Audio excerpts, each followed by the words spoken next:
Сәлем достар! Бүгін Массаеткезет порталында тоқыма сабақтарының кезекті дәрісі. Бүгінгі сабақты ыстық ыдысқа арналған қапшықты оқимыз. Олай болса, бастайық. Ең әуелі ыдыстың биіктігін өлшеп алу керек. Менің қолымдағы ыдыс шамамен 8 сантиметрдей болады. Алдыңғы сабақта үйренгеніміздей ең әуелі қарапайым тізбек жасаймыз. Ол үшін жаңағы есептеп алған 8 сантиметрді өлшейміз. Міне, ең бірінші қарапайым өрнек.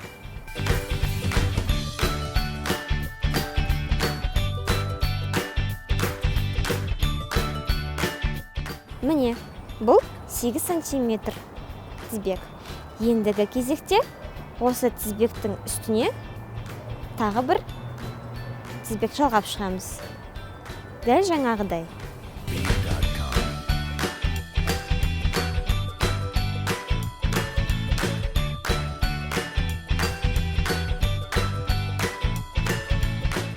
Міне, мынандай тізбек шықты бізде.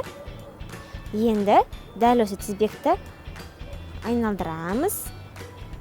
Міне, дәл бұлай. Енді ілмекті қарапайым ілмекпен аламыз, бірақ естеріңізде болсын, егер осы тізбекті тігінен ұстасаңыздар, бидай секілді өрнек пайда болады. Осы өрнектің дәл алдыңғы жағындағы, мына алдыңғы жағындағы ілмектен ілу керек. Міне бұлай. 1, 2, 3. Тағы да алдыңғысынан аламыз. Міне. Алдыңғысынан аламыз. Осылай жалғастырамыз.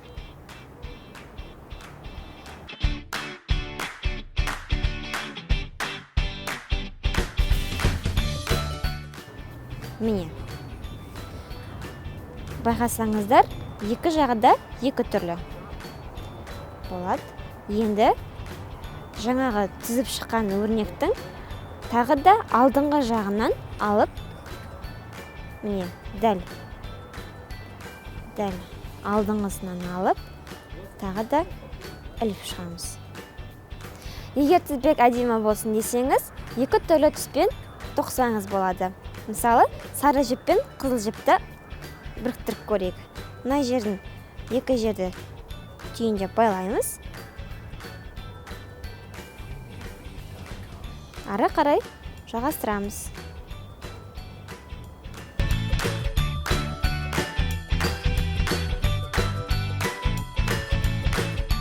Міне, біздің қапшығымыз жартылай дайын.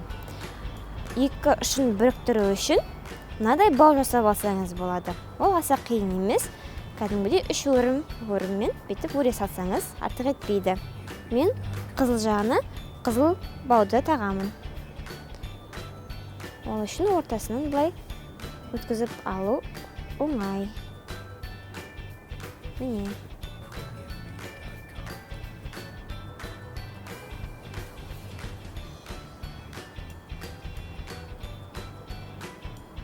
Міне екіншісі. Енді сарыны істеп көреміз. Міне, сары, қызыл. Енді ыдысқа қалай болып тұратынын тексеріп көрейік. Міне, ыстық ыдысқа арналған қапшығымыз дайын.